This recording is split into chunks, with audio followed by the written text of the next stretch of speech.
Hola gente de YouTube, yo soy FerchoJTK y he venido a aburrirlos una vez más. El día de hoy, como ven, les traigo una creepypasta más de las que realmente marcaron. Una de las cuales podríamos decir que es un clásico. Que la disfruten. Esto es algo que debo hacer.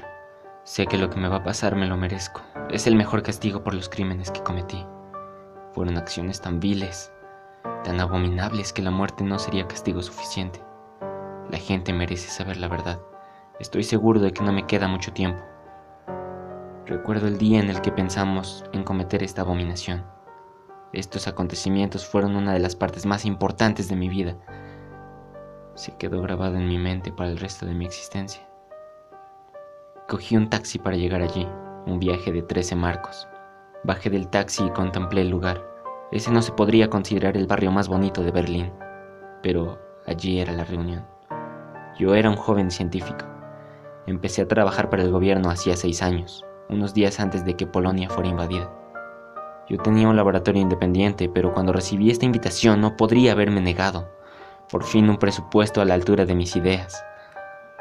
Toqué 3 veces a la puerta, 2 golpes rápidos y uno seco. Alguien abrió la mirilla y me pidió que me identificara. Hoy hace una tarde calurosa en Moscú. El gorila me abrió la puerta y pude entrar. El lugar no era más que una tienda abandonada. Los pósters viejos y el polvo se acumulaban en las estanterías vacías. Retiré la alfombra que cubría el suelo y abrí la puerta de metal acorazada que quedó al descubierto. Pulsé el botón y la puerta se abrió con un sonoro chirrido. Otra vez se les ha olvidado engrasarlo, pensé. Bajé las aparentemente infinitas escaleras y llegué a la planta oculta. Una gran X en un círculo se veía dibujada en la pared. Era el símbolo de esta rama de la organización. Mientras me dirigía a la sala de reunión, vi de reojo varias salas en las que se llevaban a cabo experimentos que, según nuestro comandante, lo que se hiciera allí no era de nuestra incumbencia. Los largos pasillos con paredes de hormigón encerraban grandes misterios. Finalmente, llegué a la sala acordada. 2 guardias armados custodiaban la puerta. Me senté en la mesa y esperé a que llegara el jefe. En la sala de reunión se podía ver el emblema, justo detrás de la gran silla que le correspondía al jefe. Había otros científicos conmigo, pero no hablé con ellos. Soy de naturaleza solitaria, nunca he tenido demasiados amigos.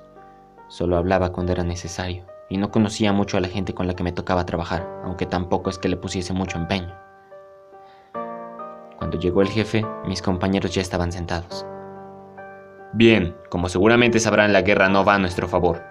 Hemos perdido territorios por todas partes y aún peor, ya estarán al corriente de que algunos de los mejores científicos que teníamos se han ido con los enemigos. Por lo que sabemos, podrían estar desarrollando armas atómicas. ¿Y eso dónde nos sitúa?, preguntó un compañero. Nos sitúa en que debemos estar protegidos. Ya conocen a estos americanos, seguramente estarán encantados de volarnos por los aires. Debemos atacar primero. ¿Y cómo lo haremos?, pregunté yo. Algunas de las mejores mentes que tenemos se han ido con los otros. ¿Qué sugiere? Sugiero, querido amigo, que debemos crear algo aún más poderoso que las bombas atómicas. Pero estamos pensando que una bomba no sería tan buena idea si el territorio enemigo queda vaporizado. Tenemos que tomarlo, no destruirlo.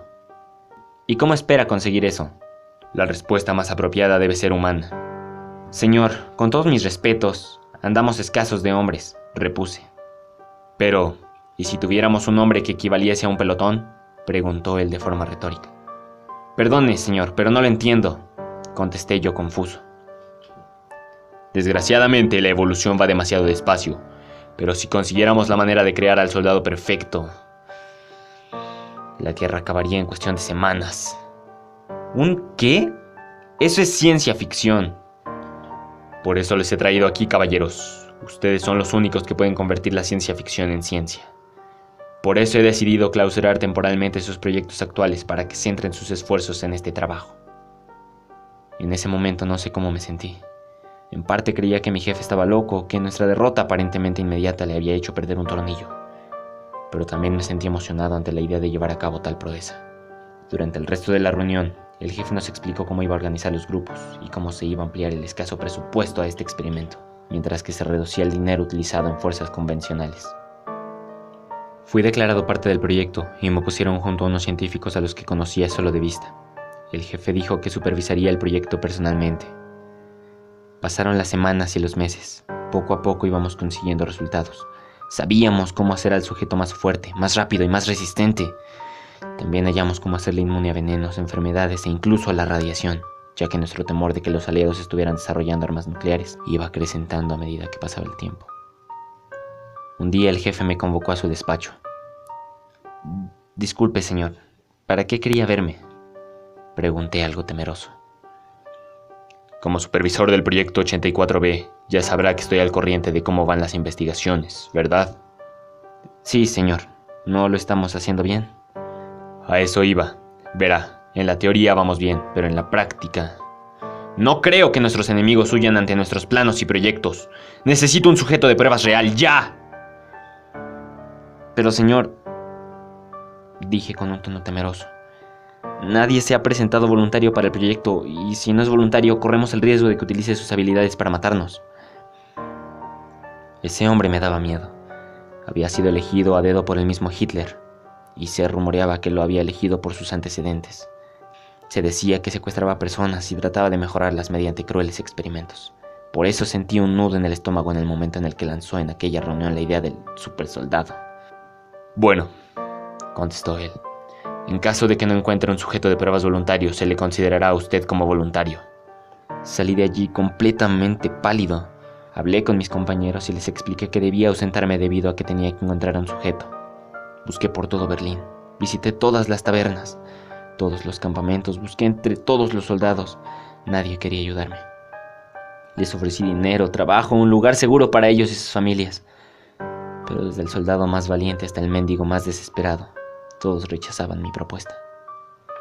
Un día me encontraba bebiendo en el bar, en uno de los peores barrios de la ciudad. Tenía un aspecto horrible. Llevaba días sin dormir, tenía ojeras y estaba muy pálido. No podría dormir hasta que encontrara un sujeto adecuado. No quería morir de forma lenta y dolorosa en un maldito experimento. Nunca he sido un hombre religioso, pero en aquel momento rezaba al borde del llanto sobre mi cerveza.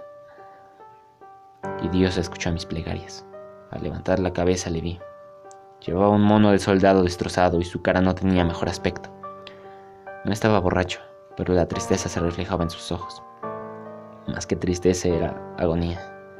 Sostenía una cerveza en la mano y no miraba a ningún sitio en concreto. Parecía llevar días sin afeitarse, e incluso donde yo estaba llegaba un poco la peste. A su espalda colgaba una mochila. Me acerqué a él e hicimos contacto visual. Él percibió mi agonía igual que yo lo había hecho. ¿Qué quiere?, preguntó. Su voz era ronca y parecía que en cualquier momento se me iba a lanzar al cuello. ¿Yo? Intenté sonar despreocupado, casi como casual, pero estoy seguro de que notó el tembleque de mi voz. Solo soy un inocente bebedor. Yo también, pero no tengo nada de inocente, dijo él en un tono depresivo. ¿Y eso por qué? ¿De verdad quieres saber mi historia? Asentí con la cabeza. Verá, yo solía ser soldado, aunque figuro que ya se lo imaginaba por mi uniforme. Vivía en una granjita cercana a un bosque lejos de aquí con mi mujer y mi hijo. Teníamos una vida humilde, pero feliz. Solía pasear con mi mujer, íbamos al cine y me encantaba pasar el tiempo con mi hijo. Pescábamos, dábamos paseos por el bosque y le encantaba jugar en los parques. Todos los días le compraba unas chucherías y nos íbamos al parque o de excursión. Se podría decir que nuestro sitio era el bosque. Sin embargo, tuvimos una mala cosecha y perdimos mucho dinero. Tenía que alimentar a mi familia y yo no tenía estudios. No podía encontrar un buen trabajo, así que me uní al ejército. Yo no apoyo las ideas de Hitler, de hecho ni me gusta. Es un asesino. Pero me tragué el orgullo y me hice otra de sus marionetas. No salí a combatir ni nada, no tuve la oportunidad. Hace 2 semanas me dieron la noticia. Recuerdo el día. El coronel nos informó acerca de algunos lugares que habían sido bombardeados.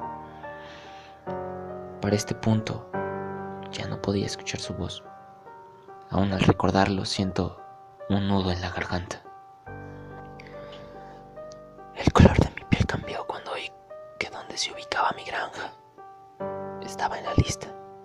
Algunos hablaron con el comandante y le suplicaron que les dejaran ir a sus casas para para saber si sus familias estaban bien, pero se negó en redondo. Yo esperé hasta la noche para salir. Noqueé a un soldado y robé un coche. Tras casi un día de trayecto llegué a mi casa. Ya no estaba ahí. Me quedé quieto, de pie, observando atónito que todo lo que quería había desaparecido en un momento. Se veían los cimientos y los restos carbonizados, pero nada más. Me acerqué corriendo. Fui al dormitorio de mi hijo y no estaba. Bajé al sótano, pero estaba vacío. Subí a mi cuarto y allí les vi. Eran 2 esqueletos carbonizados a los cuales solo iluminaban los rayos de luz que atravesaban las inexistentes paredes. Apenas eran reconocibles. Llevaban puestos unos pocos jirones quemados. Todavía les quedaba algo de pelo y su piel negra dejaba ver los huesos. Su estado de descomposición era evidente. Me puse a llorar de rodillas. Estuve allí hasta que se puso el sol. Cuando paré, me fijé en un detalle. Aunque estaba todo calcinado y apenas quedaba nada, encontré una fotografía. Era del día de mi boda. En ella estaba mi mujer sonriente, mientras yo la besaba en la mejilla. Ella llevaba un precioso vestido de boda.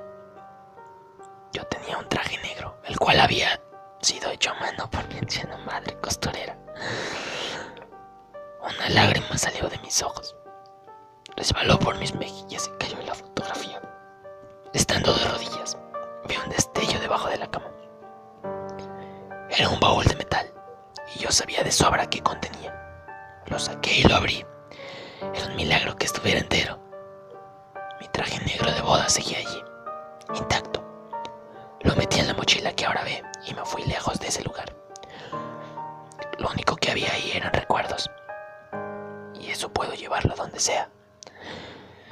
Cuando terminó de contarme su historia, me dejó en estado de shock. No sabía qué decir. Le puse una mano en el hombro y le dije lo mucho que lo sentía.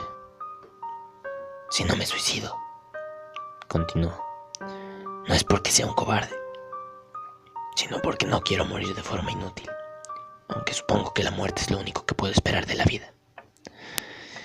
¿De veras? ¿Realmente no le importa morir? Él asintió. Entonces, tengo una oferta que le interesará. Verá, soy científico. No quisiera decirlo así, pero necesitamos un sujeto para realizar un experimento que puede cambiar el curso de la guerra. Pero el experimento es peligroso y tiene muchas posibilidades de acabar con la vida del sujeto. ¿Le interesa? El hombre permaneció en silencio durante unos segundos. Después, asintió con la cabeza. Unas horas más tarde llegamos al lugar de pruebas. El jefe nos hizo llamar al sujeto y a mí. Bien, caballeros, es un placer tenerles aquí. Buen trabajo, doctor. Y supongo que usted es nuestro voluntario, ¿verdad? El jefe y el sujeto se dieron la mano en silencio. El sujeto seguía teniendo la misma cara que tenía en el bar. Un soldado callado es un buen soldado. Bueno, será mejor que se retire y nos deje al doctor y a mí solos. En la puerta un científico le dirá a dónde tiene que ir. El sujeto abandonó la sala y cerró la puerta tras de sí. Bueno, doctor, me alegro de que haya tenido éxito en su búsqueda. Como creímos que no iba a encontrar a nadie, nos tomamos la libertad de buscar otros voluntarios en los campos de exterminio. Tenemos unos 12. Bueno, intervine. Eso es una buena noticia. Dígame, ¿qué herramientas tenemos para trabajar? Verá, lo que le voy a enseñar es completamente confidencial. Yo no entiendo mucho de esto. Lo que le diré es lo que me contó uno de los chicos del laboratorio. Vamos a utilizar una sustancia que se podría llamar modificador molecular.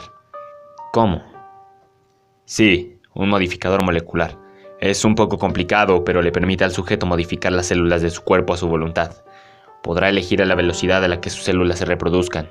Esto significa que podría regenerar miembros enteros, modificar los existentes y hasta crear otros nuevos. Junto a lo que ya han conseguido, tenemos muchas posibilidades de que funcione. Pero, ¿de dónde han sacado eso?, pregunté.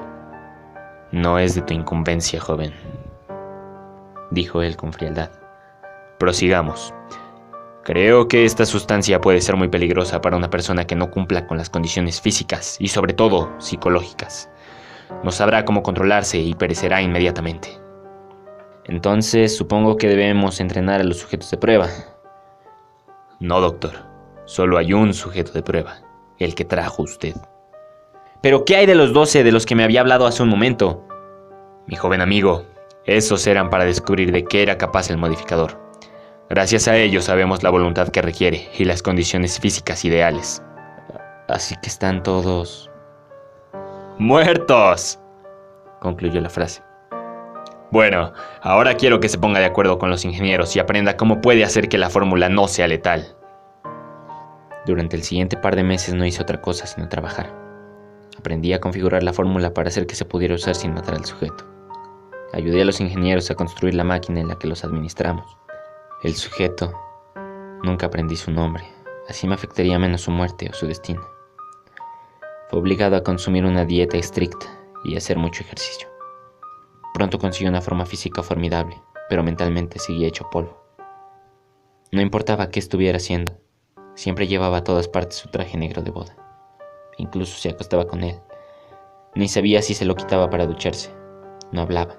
Le comuniqué mis inquietudes al jefe, pero él decía que no podíamos echarnos atrás tras tanto tiempo y que si moría ya encontraríamos a otro sujeto. Finalmente llegó el día del experimento. Todo el mundo estaba listo. Estábamos en una sala llena de máquinas y de gente trabajando. Había unas cámaras que tenían la tarea de grabar el experimento para su posterior análisis. Acompañé al sujeto a una especie de cabina metálica que tenía un pequeño pero grueso cristal, desde donde podríamos ver su rostro y parte del torso. Ni siquiera para la prueba se quitó el traje. Bien, ahora explicaré cómo vamos a hacer esto. Primero le meteremos en la máquina y le inyectaremos el modificador molecular para que le haga efecto por dentro. Dolerá bastante, se lo advierto. A continuación, el mismo modificador, esta vez en forma de gas, se meterá por los poros de su piel afectando de esta manera el exterior. Y por último, la parte más importante.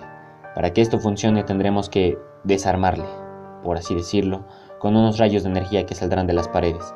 Si quiere sobrevivir, tendrá que ordenarle a su cuerpo que le dé forma. Como tendrá el modificador en sus genes, podrá hacerlo. Recuérdelo. Se metió en la máquina. Le amarré bien con la ayuda de otros científicos y busqué entre los instrumentos una enorme jeringuilla. Miré al jefe, quien me observaba desde una ventana circular por encima mío. Echó una mirada atrás y al volver a mirarme asintió con la cabeza. Inyecté el suero y el sujeto hizo una mueca de dolor y se sacudió violentamente. Cerramos la cabina con una palanca y tras una combinación de botones la cabina se llenó de una niebla densa. Esperamos 20 segundos y después giré la palanca que activaba el rayo. La cabina se iluminó junto a un sonido ensordecedor y tras unos segundos eternos pudimos ver lo que había dentro de la cabina. El ser que nos observaba ya no era humano ni por asomo. Lo único de humano que tenía era su forma y el traje negro que llevaba puesto. Su rostro se había esfumado. Su cabeza parecía un lienzo blanco. No tenía ojos, ni boca, ni nariz, ni pelo, ni ningún rasgo facial. Todos los que pudimos verlo estábamos inmóviles. El sonido fue cortado por el megáfono llamándome. Me dirigí allí mientras todos seguían contemplando la criatura que tenían enfrente y que solo hacía pocos segundos era humano. El jefe me estaba esperando en su despacho. ¿Y bien? ¿Ha funcionado? ¿Funcionado?, dije furioso. Lo único que he visto es que hemos convertido a un hombre en un monstruo, que creo que está muerto. ¿Muerto? Sí, no se mueve. Dele tiempo, doctor. Y a propósito, si vuelve usted a hablarme así, le juro que descubrirá lo cómodas que son las instalaciones de un campo de concentración. Cuando estaba a punto de replicar, un científico entró corriendo en la sala. «Doctor», dijo jadeando. No sabría decir si del pánico o de la felicidad. «¡Se está moviendo! ¡Está vivo!». Oí cómo se descorchaba una botella de champán y el tintineo de unas copas. Parece que su experimento ha sido un éxito, dijo el jefe mientras servía 2 copas de champán. Brindemos por eso. Ese día se celebró una gran fiesta en la que participamos todos. Hasta yo bebí un poco. Nosotros acabábamos de dar el primer paso de Alemania hacia la victoria. Y en buen momento. En esos tiempos las estábamos pasando canutas. Perdíamos a gente por todas partes. Al día siguiente tuvimos que volver al trabajo. Que estuviera vivo no demostraba nada. Simplemente podríamos haber deformado a alguien. Hablando de eso, aunque aparentemente a nadie parecía importarle, yo no paraba de preguntarme por qué su rostro había desaparecido. La lógica me decía que al formarse de nuevo no había sabido cómo recrear su rostro, pero también me preguntaba si lo que sucedía era que no quería que nadie volviera a verle la cara. Estar con esta nueva transformación no me parecía tan raro, ya que era la misma persona, excepto por su ausencia de rostro. Se movía silencioso y trajeado sin mediar palabra. Dejé de lado la filosofía y me centré en el trabajo. Lo transportamos a una sala de cristal extra grueso, resistente a la radiación y al fuego, y comenzamos a hacer pruebas. Los espectadores éramos unos cuantos científicos, los mismos cámaras de la prueba y yo. El jefe estaba con nosotros, y él el que esperaba con más ansias ver su super soldado. Empezamos a llenar la sala de radiación. Primero pusimos la suficiente para poner enfermo a un hombre adulto medio. Ninguna reacción. Subimos a 600 rats, dosis suficiente para matar a un hombre adulto. Ninguna reacción. Y así poco a poco llegamos a 6000 rats. Nada. Se abrió una plataforma en el suelo por la que cayeron los residuos y llenamos la sala de vapor para descontaminarla. Tomé algunas notas junto a mis compañeros. Luego le expusimos a varias enfermedades, pero nada, no se contagió. Tomamos más notas.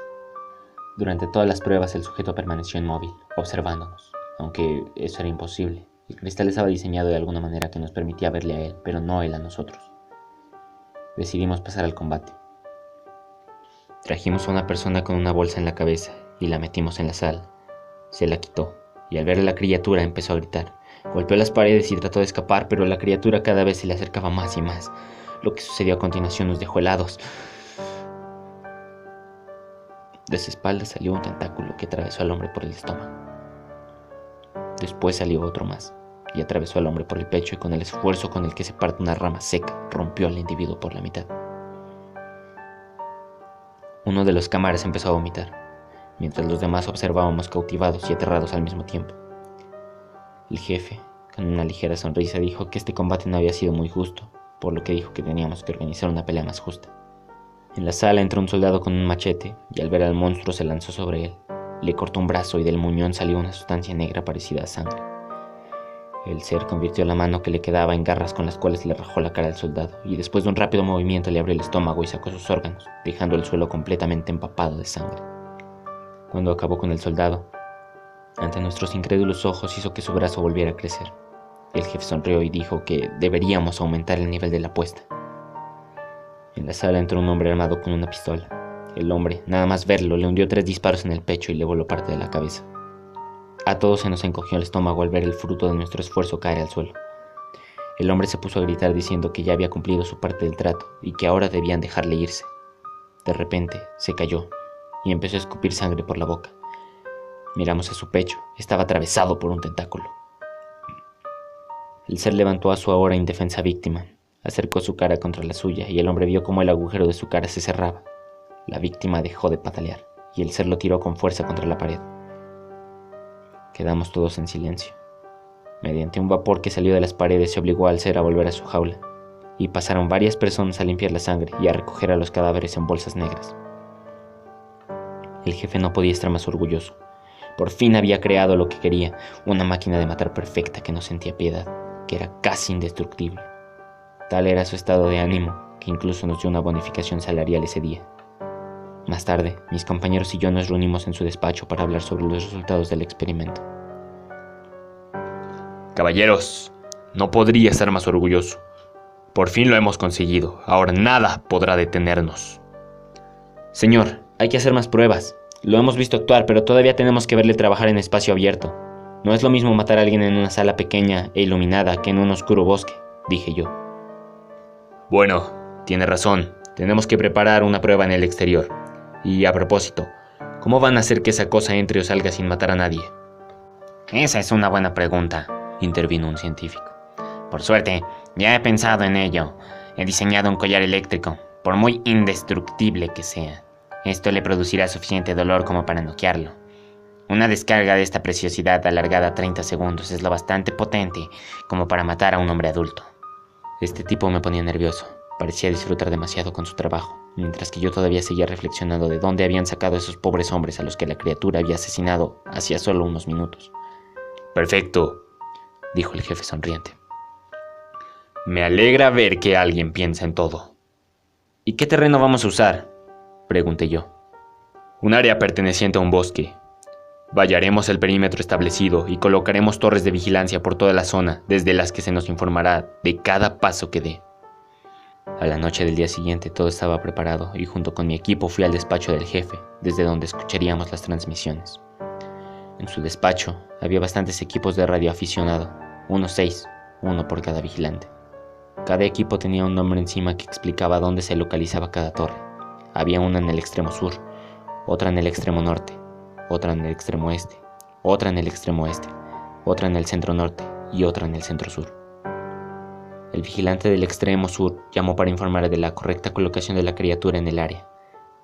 Tras unos minutos de silencio, el extremo oeste avisó de la visualización de la criatura y que parecía estar quieto, observándolo. Recuerde, dijo el jefe, si ve que se acerca demasiado, utilice su control para activar el collar.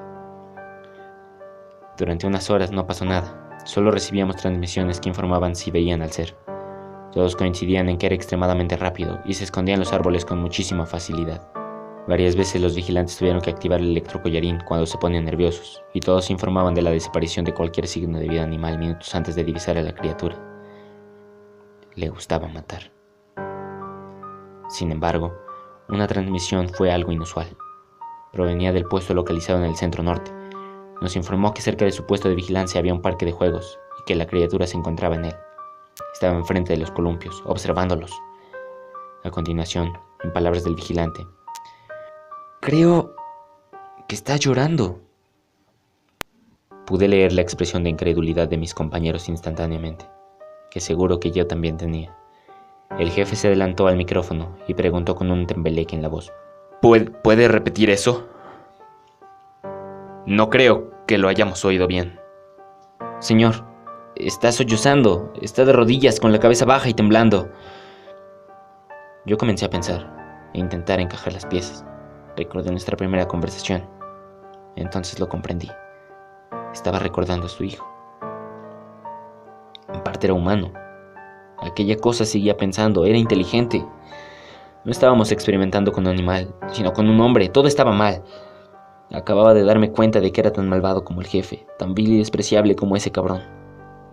En ese momento solo quería irme, pero el jefe no me habría dejado. Estaba pensando en cómo salir de allí cuando el vigilante comenzó a hablar. Señor, el ser se ha levantado y se dirige a un árbol. Creo que acaba de recoger una piedra del suelo. Paré en seco.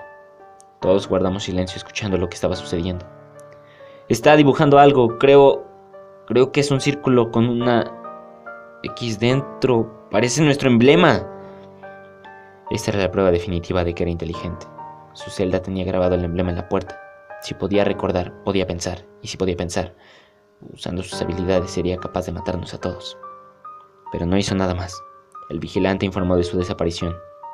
Más tarde comenzamos a oír un ligero zumbido en el equipo que correspondía con el puesto localizado en el centro sur. El vigilante intentó hablar, pero las interferencias eran cada vez mayores. Finalmente, su equipo se apagó. Todos estábamos confusos, pero no creíamos que fuera cosa del ser. Al fin y al cabo, los vigilantes podían activar el collarín en caso de peligro. Pero luego, se repitió lo mismo con el puesto este. Cada vez estábamos más asustados. El siguiente en caer fue el puesto este. Informamos a los vigilantes de que pasaba algo y que debían estar alerta, pero perdimos la señal del puesto del centro norte. Le dije al jefe que debíamos sacar a los hombres de allí, pero él no me hizo caso. Parecía que él se tomara esto como otra prueba. Con la desaparición del puerto norte, ya supe que había sido suficiente. Me acerqué a la radio y le dije al vigilante del sur que debía salir de allí enseguida. Cuando me contestó, empezó a oírse mal y completamente histérico le dije que debía salir de allí, que el ser iba a por él. Oí como la radio caía al suelo antes de apagarse por completo. Me quedé inmóvil, incapaz de reaccionar. Me giré despacio y vi a mis compañeros igual que yo. Me dirigí al jefe y le comuniqué que había descubierto que el ser poseía una inteligencia humana y que debíamos eliminarlo cuanto antes. Cuando dije eso último, estalló. ¿Destruirlo? ¡Habla en serio! ¡Fíjese en lo que hemos creado! ¡Esta criatura es imparable! ¡Con él podemos hacer lo que sea! Me sorprendí a mí mismo cuando le levanté la voz. Si ni siquiera podemos evitar que mate a nuestros propios hombres, ¿cómo piensa hacer que lo obedezca? Está descontrolado y es peligroso. Ahórrese sus estúpidas quejas. Con 100 como él podríamos acabar con nuestros enemigos. No solo ganaremos la guerra, también podríamos dominar el mundo.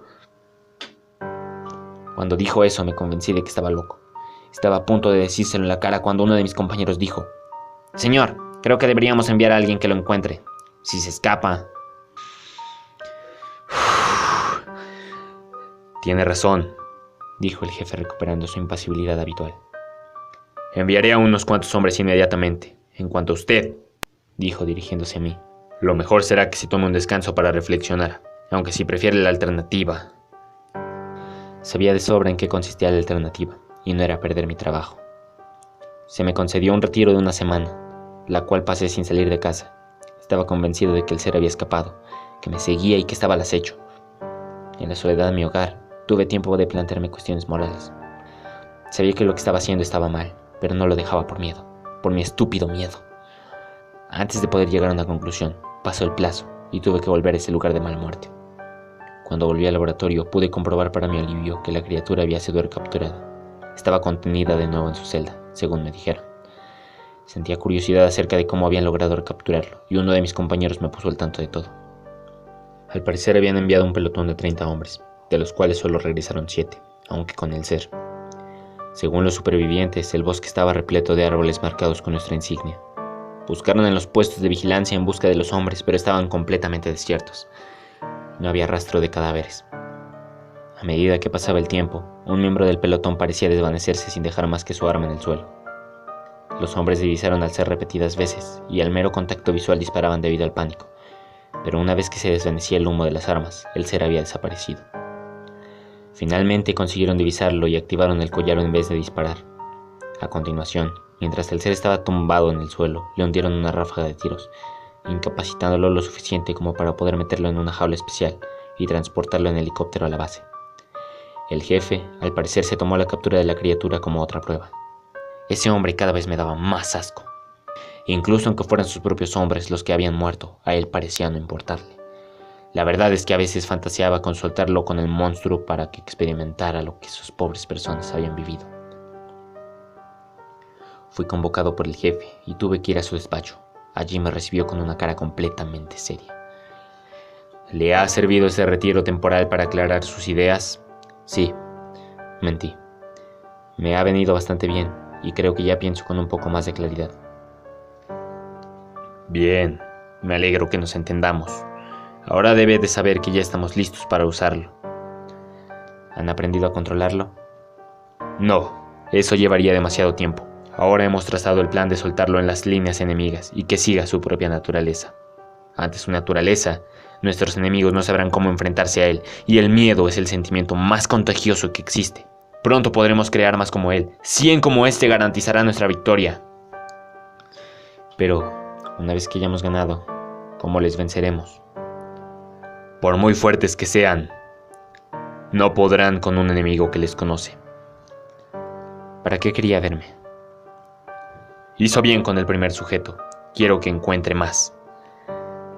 Esa frase hizo que se me encogiera el estómago. No pensaba arruinar las vidas de tanta gente. Me niego, dije yo de forma rotunda. ¿Cómo? ¿Qué ha dicho? Me temblaron todos los huesos del cuerpo, pero estaba decidido. He dicho que no lo haré. Doctor, espero que esté bromeando. No bromeo, señor. He dicho que no pienso hacerlo. Hubo un silencio. No osé dirigirse a mí de esa manera. Lo sabía. Sabía que no era lo bastante fuerte para hacer esto. Aquí mucha gente carece de la voluntad necesaria. Creí que dándole este periodo de descanso podría darse cuenta de que vamos por el buen camino, pero veo que me equivoqué. Creo que ya no son necesarios sus servicios. ¿Y qué piensa hacer sin mí? Yo le he dado vida a ese proyecto. Sin mí no conseguirá nada. Por favor, usted ni siquiera fue el creador del suero. No creó a la máquina. No hizo prácticamente nada destacable. Y lo sabe. Me había echado un farol y no se lo había creído. Nada me impedirá matarle. El jefe sacó una pistola de su chaqueta y me apuntó. En ese momento oímos un gran ruido, seguido de una sacudida de la sala entera. Quedamos aturdidos unos segundos y después reaccionamos. Habíamos pasado por alto el incesante pitido del radar. Estaba detectando montones de aviones. Habían llegado hasta Berlín. Salí de allí corriendo antes de que el jefe pudiera darse cuenta y me dirigí a la salida, pero a mitad de camino otro científico se chocó conmigo y me tiró al suelo.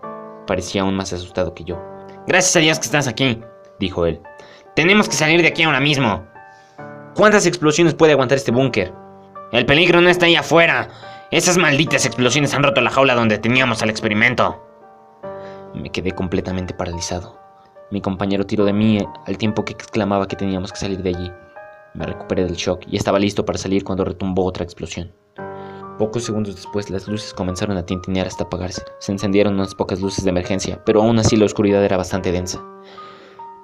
Traté de localizar a mi compañero y cuando por fin lo divisé, vi que estaba contemplando algo al final del pasillo, con una gran expresión de terror en el rostro.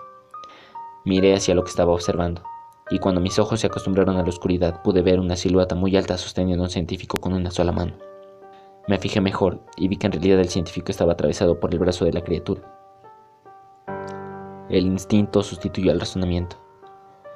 A duras penas pude convencer a mis piernas de que se movieran, pero lo conseguí y salí de allí a toda velocidad. Atravesé los aparentemente infinitos pasillos en busca de una salida que no podía localizar a causa del pánico. Cada poco rato las salas temblaban a causa de las bombas y en 2 ocasiones caí al suelo. Continué hasta que divisé una gran puerta que yo conocía muy bien. Era la salida. Creía que ya estaba salvado hasta que sucedió otra explosión, pero esta vez procedía de dentro. Las calderas. Susurré para mí. Mi voz no lograba salir. Una llamarada al final del pasillo confirmó mis sospechas, pero la llamarada hizo algo más. La luz que se mostró durante un rápido segundo me permitió verle. Lo recuerdo bien. Estaba de pie, con varios tentáculos brotando de su espalda, y parecía estar cubierto algo que parecía sangre. Cuando le miré, volteó la cabeza como un búho en mi dirección, y comenzó a dirigirse hacia mí lentamente. Comencé a patear la puerta intentando abrirla. No sabía qué era peor, si el fuego consumiéndolo todo, o el ser con paso firme acercándose cada vez más. Finalmente conseguí hacerla ceder, pocos segundos antes de que el fuego me alcanzara consumiéndolo todo, incluyendo a la criatura. Subí las escaleras como un loco, llegué a la tienda de la que no quedaban nada más que escombros y la trampilla por la que acababa de salir. Comencé a correr por las calles sin parar. Había gente yendo por todos lados, niños llorando por sus madres, ancianos demasiado débiles para correr, y sobre todo, personas tratando de salvar vidas. Me quité la bata de laboratorio para ir más deprisa, y continué por las calles atestadas de gente. Había muchos soldados, y tanques recorriendo las calles, y algunos valientes que intentaban hacerles frente. Pronto comenzaron los disparos. No sabía quién los efectuó, pero eso no era importante. Lo importante era que una de las balas atravesó el cristal de un coche matando al conductor. Ante esa oportunidad, me dirigí con velocidad al vehículo. Saqué el cadáver de dentro y lo usé para escapar, conduciendo a toda velocidad y llevándome por delante todo lo que no se quitara de en medio. Me arrepiento mucho de eso, pero en ese momento no podía pensar con claridad. Conseguí salir de la ciudad en medio del caos y conduje tanto como pude hasta que el depósito de gasolina quedó vacío. Años más tarde traté de olvidar lo ocurrido y salir adelante. Ayudé con las labores de reconstrucción y con el dinero que había ganado en aquel experimento pude comprar una bonita casa en un pueblo cercano a un bosque. Encontré un buen trabajo de ingeniero, me casé, tuve hijos y ellos tuvieron nietos, los cuales venían a visitarnos todas las semanas. Había conseguido ser feliz, pero ese sentimiento se desvaneció una tarde. Estaba en el salón, viendo televisión, mientras mi nieta de 14 años usaba su ordenador. Me aburrí de los programas que estaban poniendo y fui en busca de un libro. Al pasar por detrás de mi nieta me picó la curiosidad y quise ver qué estaba haciendo. Mi nieta era muy aficionada a la lectura y le encantaban las historias de terror. Según el título de la historia, trataba sobre un ser llamado Slenderman. Sentí curiosidad y me puse a ver lo que ella, pero al ver una de las fotos que acompañaban la historia se me paralizó el cuerpo y me eché hacia atrás completamente aterrado. Era él. Era el ser. Estaba vivo. Abuelo, dijo mi nieta al ver mi cara de terror. ¿qué te pasa? ¿Estás bien? Afirmé con la cabeza. Cariño, ¿me dejas ver eso?